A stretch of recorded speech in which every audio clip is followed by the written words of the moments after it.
which is pretty normal for me because I like getting the best. There you go. Go on. Hey, what's up? Hey. Not too much, man. Good day, good day. Pardon? Good day.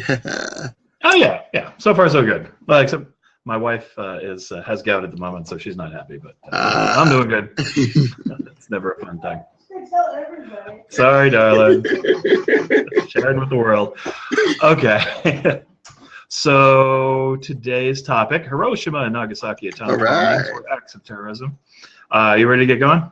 Let's do it. The second time in 5 days. Well, it's a little bit different, right? It's a little bit of a different resolution, but we can talk about some of the things we talked about in the other one after, if you like.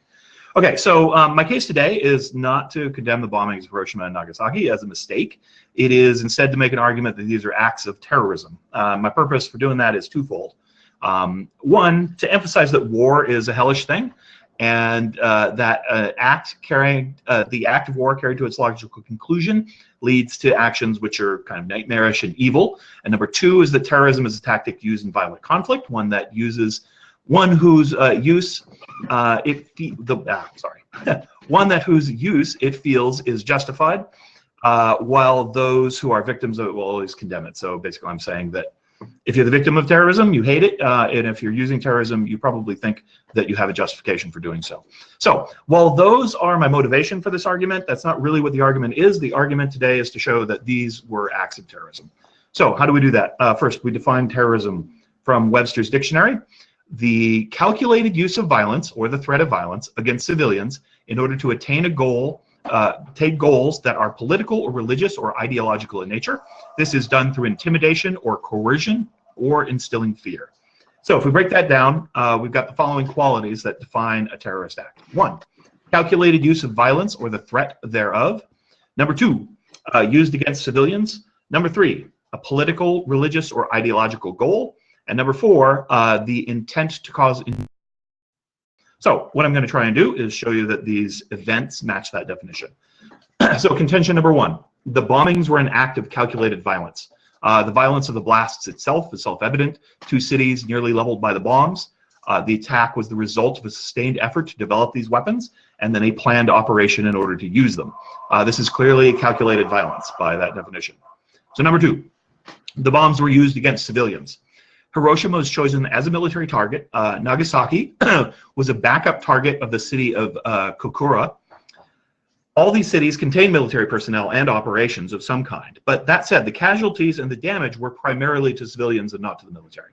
So Japanese military casualties were in the range of about 20,000 casualties lost, most of them in Hiroshima. And Japanese civilian casualties were in the range between 109,000 and 206,000. So between 5 to 10 times as many civilians were killed as military targets. Further, it was well understood that these weapons would devastate the civilian populations of the targeted cities in addition to any military impact. Indeed, that was the intent. From the minutes of the targeting committee, which were deciding how and where to drop the bombs, the following quote: A, it is agreed that for the initial use of the weapon, any small and strictly military objective should be located in a much larger area subject to blast damage in order to avoid undue risk of the weapon being lost due to bad planting of the bomb. So in short, military objectives must be located next to civilian infrastructure and populations so that the bomb would not explode without causing significant damage in case it missed its specific target. So contention number 3, the motivations were political. Political actions are those undertaken by states. They are matters of policy, which is the root of the word political. The aim of the atomic bomb was to end the war with Japan by convincing them that they should surrender. The war was also to some degree an ideological one. The West claimed to be fighting for liberty and democracy, while the Axis powers fought for nationalism under authoritarian structures. Also, as we'll see in the next section, there was some consideration in the political impact that these bombings would have on nations who were not involved in the war, or not specifically not Japan. The United States understood that this would send a message to the world that we were a new superpower to be reckoned with, and to fear us, essentially. So contention 4, these were done with done to cause intimidation and fear. This is again a quote from the declassified minutes of the targeting committee that shows where the bombs would be dropped. It was agreed that psychological factors in the target selection were of great importance. 2 aspects of this are: 1, obtaining the greatest psychological effect against Japan. 2, making the initial use sufficiently spectacular for the importance of the weapon to be internationally recognized when publicity on it is released. B, in respect to Kyoto as the advantage of people being more highly intelligent and hence better able to appreciate the significance of the weapon, Hiroshima has the advantage of being of such a size with a possible focusing effect from nearby mountains that a large fraction of the city would be destroyed in the process. So, when they were planning to use these bombs, the idea of causing fear was foremost on their mind, in addition to the actual military damage that was done. So, a summation of my argument. We've seen how the bombings of Hiroshima and Nagasaki meet every element of the most commonly used definition for terrorism. Any kind of impartial evaluation, I feel, therefore, must reach the fact that these acts were indeed acts of terrorism. Oh, there we go. That's my case. All right, so you make a very good case. Thank you. You make a very good case. But I would like to point out that there's a couple areas of issues that I have with the case.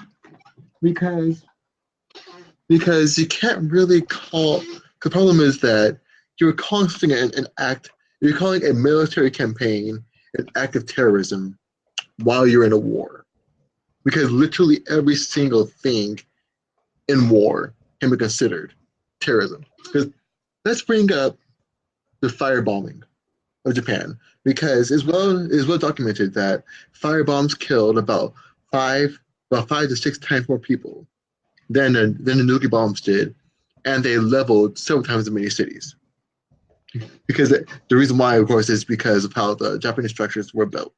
And so they leveled complete cities and killed a lot of people. Because I'm wondering why they chose nuclear bombing the way they did. I'm gonna bring up 2 conventions.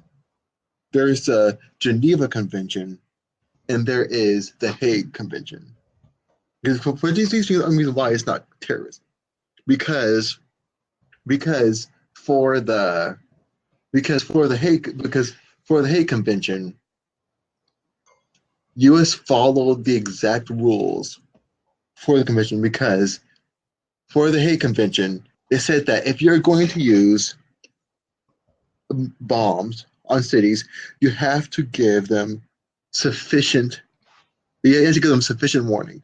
And it is well known that the United States gave sufficient warnings weeks to months in advance through the famous paper pamphlet systems, where they let the systems know that there will be a military campaign where we are targeting the city for its operations, because I think that it's true that Hiroshima was a genuine military target, because a very powerful seat of the Japanese military was in Hiroshima, and taking it down would be a massive blow, and further push the Japanese to accept most of the Potsdam Declaration. Now to go onto your points, so I'm going first.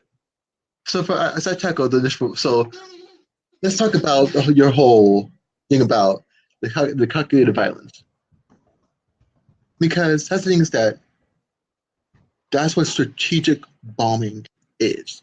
Strategic bombing is making sure that you take out your targets. All of war is calculated violence, because here's the thing: is that bombing is that during the famous battle of Britain, the German Air Force bombed British airports and bombed the British Air Force fields. That would be considered terrorism, because literally every aspect of war would be considered terrorism. Because let's bring up the situation of where Germany bombed London, because that would be considered a similar thing.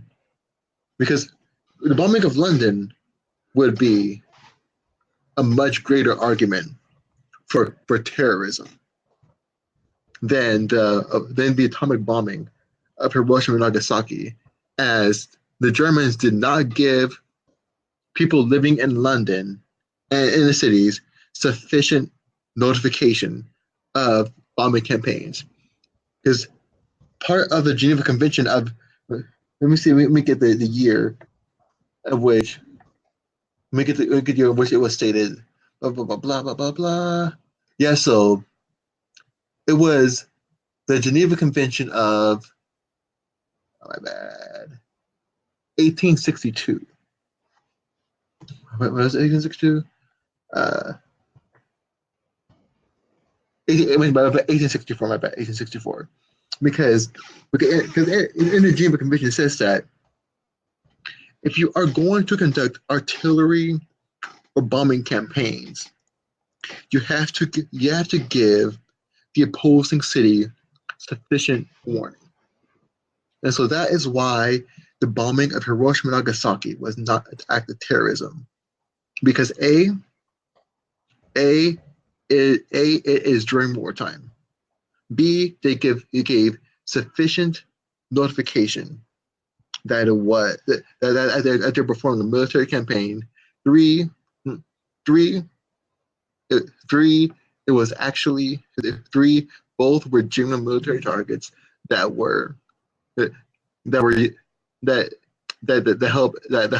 help drastically accelerated the end of the war. And four, it was closer to more of a futurist thing, because is that you brought up both done to cause intimidation and fear, while the thing is that it was done to help accelerate the end of the war, because the war was already killing 60 million people, and so they wanted to quickly end the war. While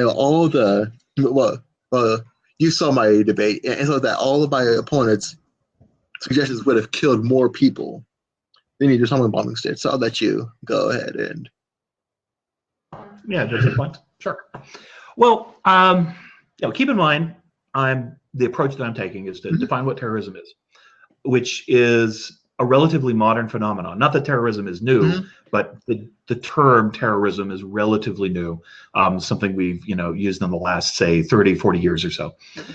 So around World War II, they didn't talk about terrorism so much. So there was guerrilla warfare, some other things like that, but that term wasn't around. So we're applying a modern term kind of retroactively, looking back on things. But I think terrorism has been a part of warfare for all of human history. Vikings used to, crucify people. You've got Vlad the Impaler used terrorism in order to intimidate his enemies and win wars. So these tactics have been around a long time. Remember, there's 4 things that you have to have for something to be terrorism. It's got to be calculated use of violence. It has to be used against civilians. It has to have a political or ideological goal of some kind, and it needs to be specifically to cause intimidation and fear, right? So let's take a look, keeping those things in mind, at some of the stuff we're talking about. So you were saying that military campaigns, that everything in war could be considered an act of terrorism, and I don't think that's true. There's a lot of actions in war that are not targeted at civilians. So all of those would be excluded from warfare. And most of what we traditionally think of warfare is not targeted at civilians. Civilian casualties do happen, usually by accident or by circumstance, but they are not done with the known outcome that civilians will be the significant majority of casualties in these acts, right? So yes, bombs on a battlefield may end up hitting some civilians, but generally speaking, that is not what is being targeted or what is expected. So those things are all out. If it is used to cause specifically terror and fear as its primary action and motivator, that is usually not the case in most acts of warfare. Most of them are actually used to disable military targets and make that difficult. Yes, go ahead. Because actually, the thing is that your point is that actually because one of the most common techniques used in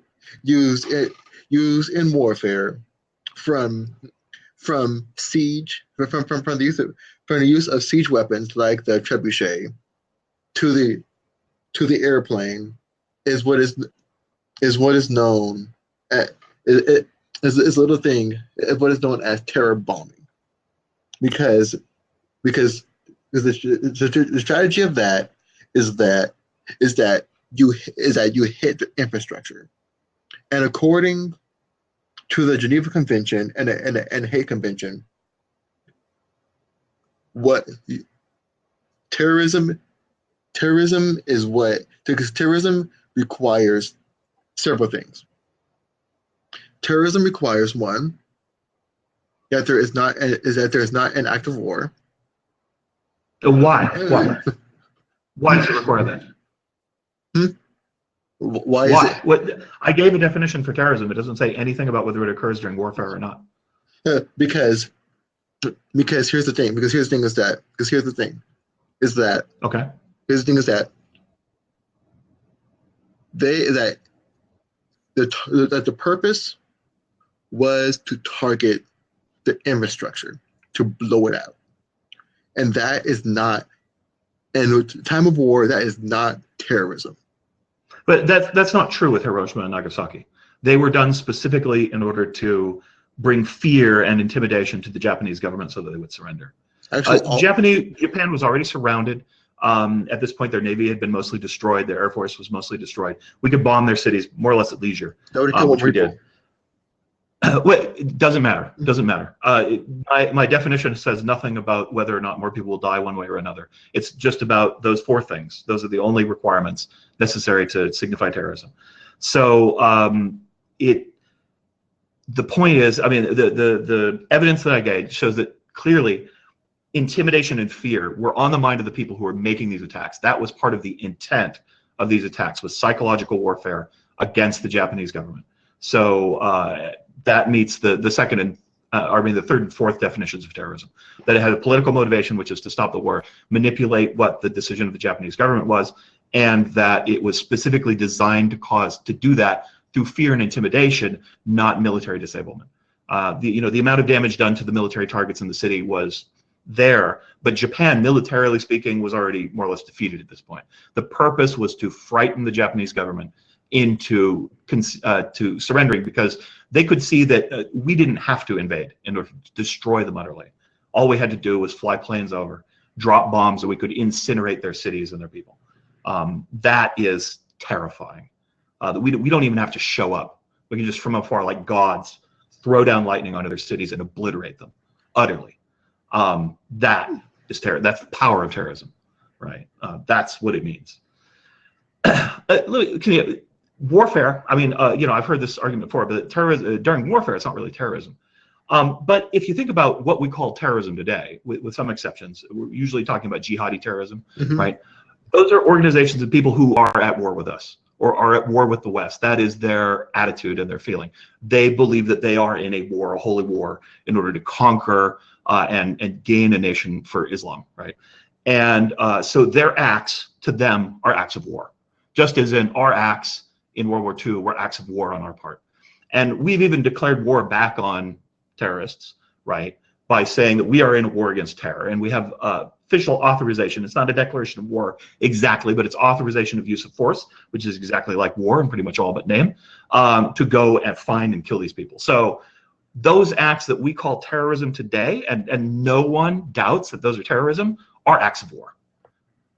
They're just not war between two large nations. It's the only difference. That's why I said in the beginning, part of my motivation of this is to demonstrate this fact, that what we call terrorism, we think it's some kind of special thing, is really just those four elements. We do it ourselves. And in the situations in which we think it's justified, we don't want to call it terrorism because that sounds scary. We want to call it something else, but it really is the same thing. It is targeting civilians in order to cause fear, to create a political outcome, and using violence to do it. And when we think it serves our purposes or when we think it will save lives, then we're happy to do it. But it's still terrorism. That's kind of the real thrust behind me even creating the topic in the first place, right? These people, the people that took out 9/11, they thought they were, fighting a holy war. that they could save the lives of people in the Middle East by intimidating us to leave their countries alone and not to interfere in their politics, right? That's their aim. So they did something horrendous and shocking and powerful to try and change our views, right? The thing is, the difference is we know that that's an isolated incident, and that taking down a couple towers in America, while horrific and frightening, is not truly a threat to the country as a whole. It's not going to bring it down. As where Japan in this situation could plainly see that these bombs did represent the ability of the United States to utterly annihilate their nation. And so it was a much more effective act of terrorism, but nonetheless terrorism.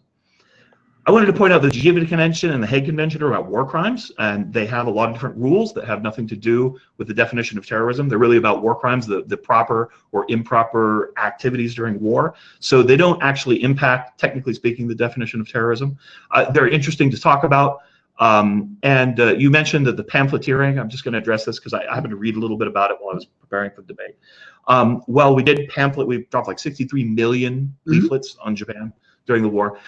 We didn't tell people when and where, what cities were being attacked. We often had like a picture. There's a picture on Wikipedia page. You can see like 12 different cities. They'll have little pictures of the cities, or the Japanese word for each of the cities, and saying, we're going to attack these cities. You better be careful. Are people who live in the cities, are they just going to move out into the wilderness? Or I don't know exactly what we expected them to do, right? Because it's not like we were going to drop a bomb on Hiroshima on this date. In fact, the United States avoided dropping bombs on the targets that they had selected for the nuclear weapons, specifically because they wanted to assess how much damage the bomb itself. They actually bombed Nagasaki multiple times. Yeah, Nagasaki was a backup target, though. Nagasaki was not one of the original targets chosen. So on Hiroshima, they specifically avoided. On Nagasaki, they had hit before. Nagasaki was chosen because they couldn't drop a bomb on, I think it's... So on their first target, not Kyoto, but anyway, they couldn't drop the bomb where they intended to, and Nagasaki was nearby, so they flew over there and they dropped the bomb there. I mean, it was a designated backup target, but that's, because it had less military value and it had been hit before, so it didn't have that quite as much awe, but did the job in the sense that the Japanese did indeed surrender. So I want to say that we didn't specifically warn the people of those cities that utter destruction was coming. They knew that maybe there would be attacks by American bombers, but everybody knew that. So where do you go to get away from it?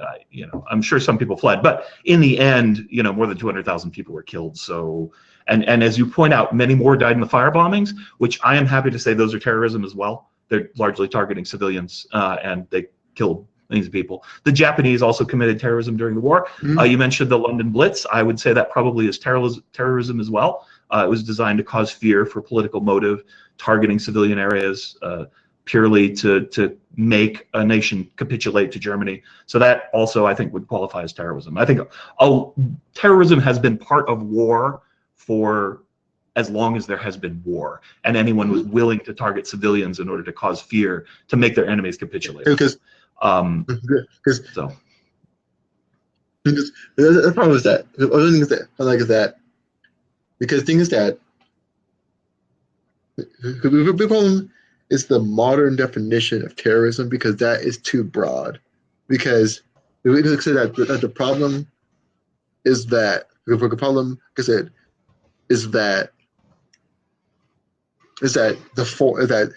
four definitions of calculated violence, but let me get the actual Oxford definition of terrorism. Sure. Okay.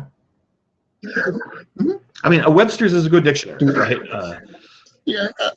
But go ahead, you bring Oxford, and I'm perfectly happy to talk about it.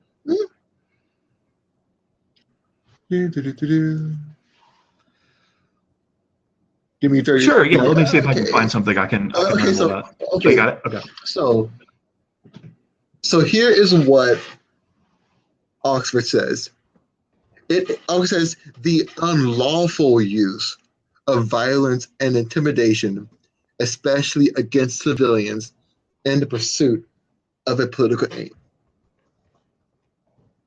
Because that's the thing, is that it says unlawful use, and for this argument, at the time, bombing of Hiroshima and Nagasaki was not unlawful. According to who?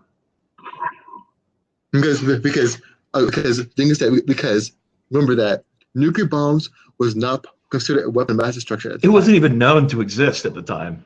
Exactly because therefore it does not fit the definition of terror. So if Because Osama bin Laden, all right, he said, if some other ISIL terrorist decided to use a weapon we've never heard about before, say the magnetometer weapon, right, and it instantly annihilates a million people, does that make it lawful because we didn't know it existed? we could actually technically yes. Okay, I'm pretty sure that everybody would still think it was terrorism. Here's the thing that it would be considered mass genocide. Genocide is a because, whole different subject. Yeah, but that's what it would be considered. It would consider genocide, but because here's the thing. Here's the thing is that it says the unlawful use. Yeah, but according to who? And Like who? I the definition because it's sort of unlawful. According to who? The United States Constitution, the United Nations. Who's making these laws of warfare? I mean, in truth, in war, people do whatever they want to do, whatever they think can do, whatever they need to do to win. That's the whole point of war. You're in it to win it. To fight a war and not try to win by all costs is madness, right? Actually, so here is the direct source of the definition: the unlawful use of force and violence against persons to indemnify a course, government, populace, or a segment. So here is what the Code of Federal Regulations defines terrorism. Okay.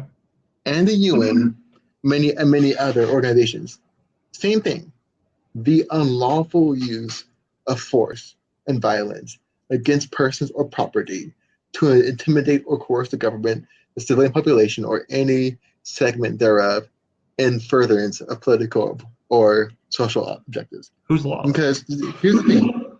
Yeah. Because I mean, so let's say Congress passes a law that says Americans are allowed to use nerve gas on Canadians. Okay. So then we drop some nerve gas in Vancouver, BC. But it's lawful. We have a law. It says it's okay. But it would break international law. So that's the thing is that so you're gonna then the burden's on you then to show I think that Hiroshima and Nagasaki were in keeping with international law of the times. Yeah. So okay, so give me 30 seconds, and I will find, and I will get you, and I will be glad to give you what is considered unlawful use of weapons. Okay. Just give me 30. I'll just talk a little bit while you're doing research. Just let me know when you're ready. Go ahead. By all means. Yeah. Okay. Just because the audience, I don't want to be bored just sitting here watching us stare at the screen. So yeah, I think it'll be interesting to see. We could talk. If we end up talking about the Hague Convention and the use of force and the notification, I tend to feel that there are some quotes from generals who were involved in World War II who said things like that they're fairly sure that if they were not the winners of the war and the only holders of nuclear weapons, that they would probably be tried for war crimes for those acts due to the number of civilians who were killed and the full knowledge that those civilians would be killed as part of these attacks, and the specific documented selection of the targets based not only on the presence of a military objective, but the fact that if they missed that military objective, they would still achieve incredible amount of civilian damage, which the ultimate point of was to create terror and fear in the target government in order to get them to capitulate in the war. So I think, other than the fact that America won the war and has the power of nuclear weapons at that time to tell everybody to go to hell if they're going to tell us not to do it, that we could indeed have been shown to be specifically targeting civilians for that specific purpose, and thus violating the Geneva Conventions. But the chances that anyone would ever bring those suits against us is basically nil, especially at that time in the world, since we had essentially saved the world from nationalism and fascism. Okay, so I found a nice list of. I found a list of weapons that were banned at the time of World War II. Interesting. So, the mustard gas, of course, during World War One, after of course World War One, mustard gas was banned. Mhm. Nerve gas was banned. Phosgene gas was banned, which, by the way, Japan used. Sure. And that, Japan committed terrorism too. and, I have no and qualms thus, about that. and thus literally fit the exact definition of terrorism as they use unlawful use. Yeah, the Tear Japanese gas. used balloon bombs to try and bomb the western coast of the United States. It was not very effective, but it was still terrorism. Yeah, and so but napalm is unlawful, but things that It's pretty strategic strange bombing considering the firebombing. is not considered. Strategic bombing is not considered unlawful. Yeah, but this isn't strategic bombing. But- There's nothing strategic about annihilating an entire city, particularly, right? That's But kind of it's the unlawful. opposite of strategic. Strategic bombing is you have targets that you're targeting for military strategic reasons, like to blow up roadways, to take down power systems, to destroy factories, things like that. I mean, it's not annihilation of major population centers. But civilians are killed just as. But civilians are killed, knowing people. The invading armies full well know that civilians will die. Yeah, but that's not Still, the objective, though, right? I mean, it's still because it's still elicit fear. It is still everything in war to elicits coerce the fear, but that's government. not. But usually there's a primary objective. You're like, So, okay, we're going to blow up this roadway so that they can't get move violence. supplies from here to there, or we're going to blow up this factory so they can't make more tanks. And I mean, usually it's to impair Military warfighting. targets. Yeah, It's still yes, there were military targets, and then a portion of the damage was done. We could have taken, if the military targets were really the important part, we could have used conventional warfare weapons in order to destroy those military targets. There's no reason we would have had to have used nuclear weapons to take them. because like I said that according to the UN, to the U.S. Code of Regulations, and almost every other international organization, it says the unlawful use, and by definition, atomic bombs were not unlawful as it was considered strategic at the time. I don't think there was anything strategic about them. I don't think they meet that definition. I would have to look up the definition of strategic. But to me, a strategic bombing is one in which you have a specific strategy that is not terror, Actually, that is a military strategy in order to weaken the opponent's warfighting mechanism. The atomic bombs are not. Actually, I have the definition of strategic bombing. Strategic bombing is a military strategy used in total war with the goal of defeating the enemy by destroying its morale or its economic ability to produce, or both. It is systematically organized and executed to attack targets deemed vital to the enemy's war-making effort. One of the aims of strategic bombing is to demoralize the enemy. Right there. Well, I think at that point we're just saying that terrorism is legal in war. So I got to ask people, to search their soul and to say, like I said, one of the points of this whole debate is to bring out the fact that in war we think that acts that we would describe as terrorism and utterly abhorrent are okay. Because we have aims, right? And we want to meet those aims. And in order to justify meeting those aims, it is okay to terrify people, to kill civilians, to wipe out whole cities if need be, in order to achieve what it is that we want to achieve, our political objectives. However, when somebody else has political objectives and they use those same tactics again, mortified, outraged, enraged, utterly angry, ready to kill because they've done it. And yet we'll sit here with a double standard and argue that, well, it's about legality and we've decided that these actions are legal, right? But those other people's actions are not legal. They're outside the norms because really those with the guns get to make the rules. When the truth of the matter is, the real truth is that war is a hellish thing. And anytime that we consider engaging in the killing of human beings, these type of activities are going to be the outcome. Terrorism will be on our minds because it is an effective way to wage military battle to persuade other people to change their minds. Okay, so but here's the thing: is that at the time, because it was not illegal, it's not considered terrorism. It's considered strategic bombing as it pointed out that the strategic bombing's aim is to reduce morale, it's a form of total war. And I don't get what the point of total war is in this case. I mean, does total war just mean war that justifies the murder of civilians? Is that what total war is? Because here's total war. Total war is warfare that includes any and all civilian associated resources. In other words, it's the So if ISIL decides that they're engaged in total war, which I'm pretty sure they would say that they are, that makes their actions against civilians legal? According to the Geneva Convention, yes. Okay, so it's insane. Because it leads to an insane outcome, one in which I find morally outrageous, right?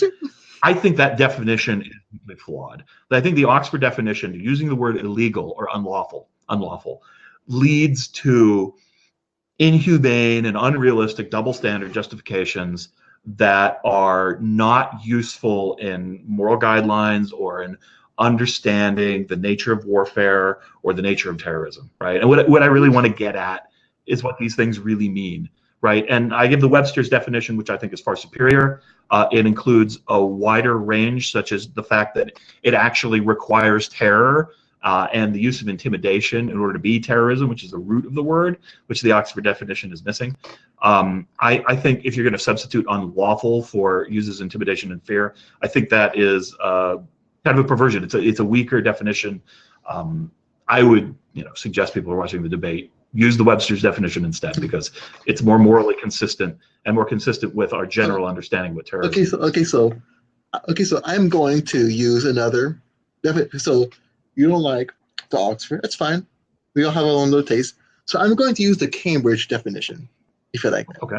The is terrorism refers to the violence against peacetime targets or in a war against non-combatants. Thus, so again, I would bring up the war on terror, right, which we've had going on for some 20 years now almost.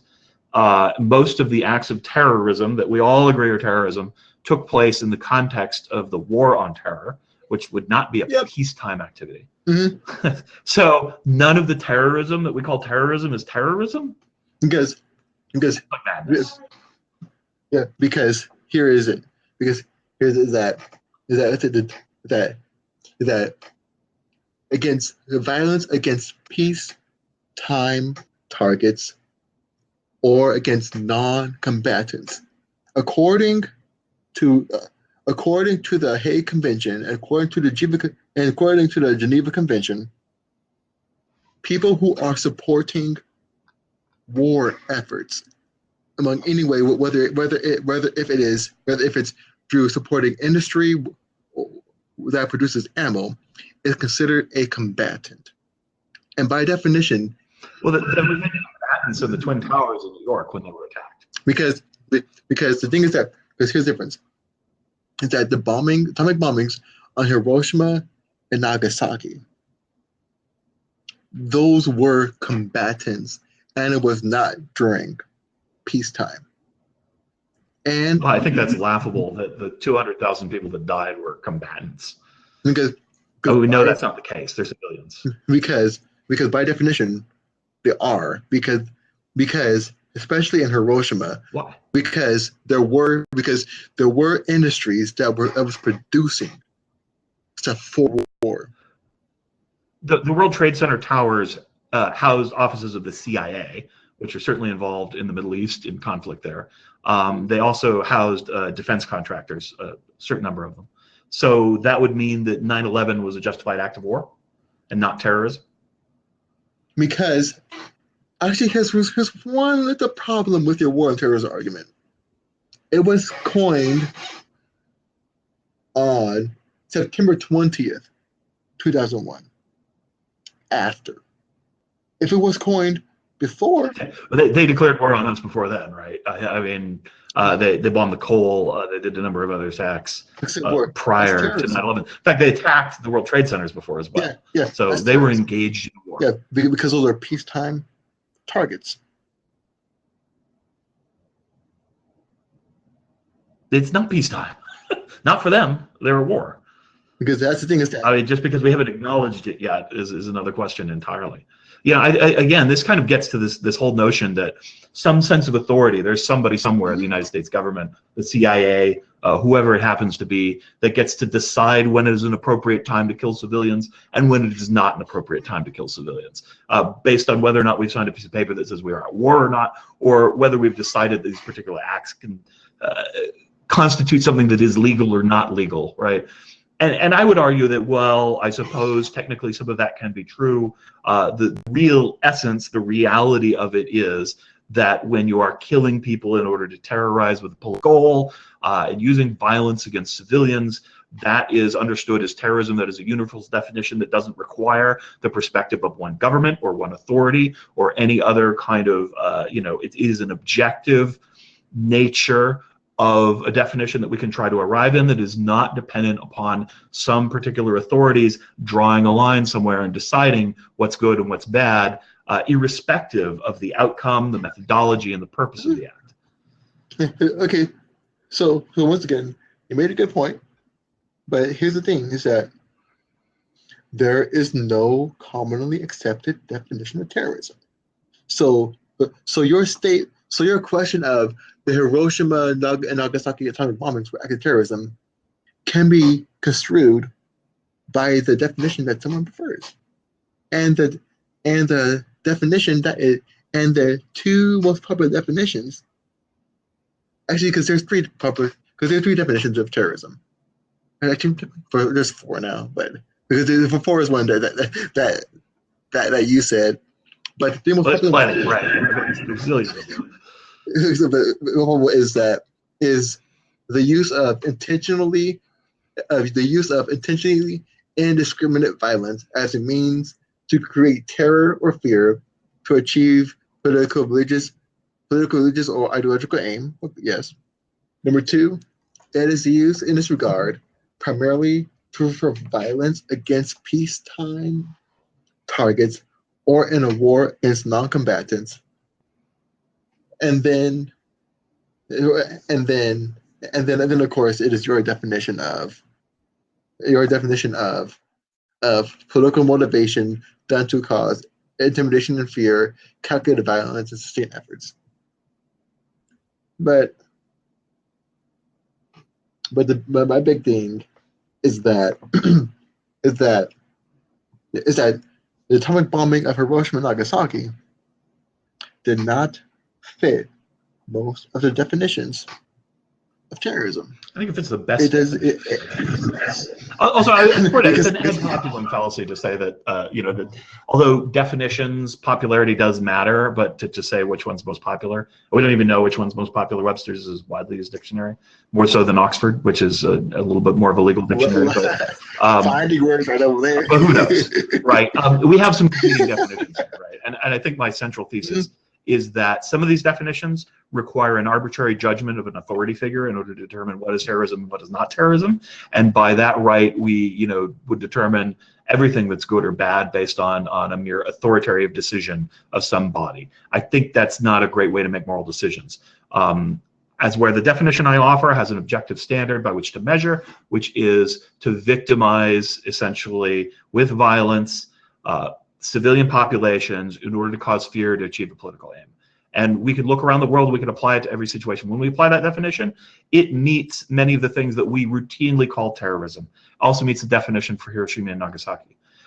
If we use these other definitions of terrorism, there's a wide-ranging debate as to exactly what counts as a legal action, what counts as an act of war, and what's not an act of war, what is a strategic target and what isn't a strategic target. We come down to these fine minutiae. We don't need those fine minutiae except when we're trying to justify ourselves. Right, we only need them when we're trying to say that our actions, which are very similar to these other actions, are good, but theirs are bad. That is just a red flag that we're carrying around a moral double standard, right? And I really don't like this.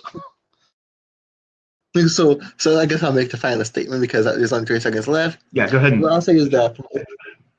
Okay, so what I'll say is that the bombing of Hiroshima was not considered terrorism, because terrorism is an unlawful use of force, and unlawful means by the international standards. And because nuclear weapons was not illegal in World War II, it is not terrorism. I guess I'm out of time, so